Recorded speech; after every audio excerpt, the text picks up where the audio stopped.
Have you ever memorized Floyd's cycle detection algorithm like this? Detect the loop, reset one pointer to the head, move both pointers one step at a time. They magically meet at the start of the cycle. But why does this work?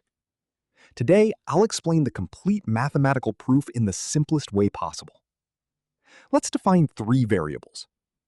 Suppose x is the distance from the head to the start of the cycle. Y is the distance from the start of the cycle to the meeting point. D is the length of the cycle.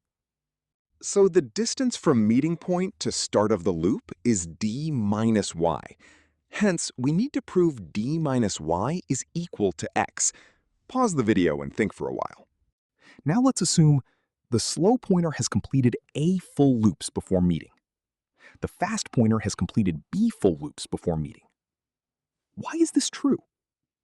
Before entering the cycle, both pointers travel x nodes. Then, inside the cycle, the slow pointer makes a complete A rounds. Each round has D nodes.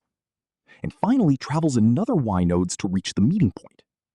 So the total distance becomes x plus AD plus Y.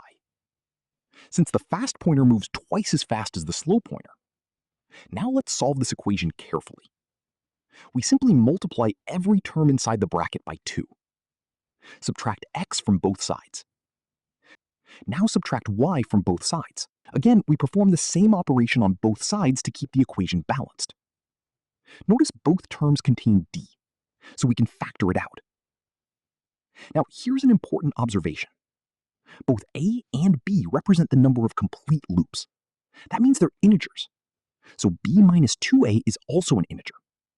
Instead of writing this long expression every time, we simply call it n. Suppose the cycle length is 8. The meeting point is 3 nodes away from the start. Does the pointer really need to move 13 nodes? No. The first 8 steps complete one full round of the cycle. After returning to the same node, only 5 more steps matter. This is the key idea.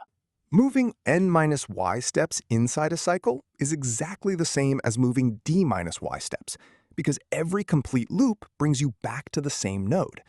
That's why resetting one pointer to the head works. One pointer moves x steps from the head.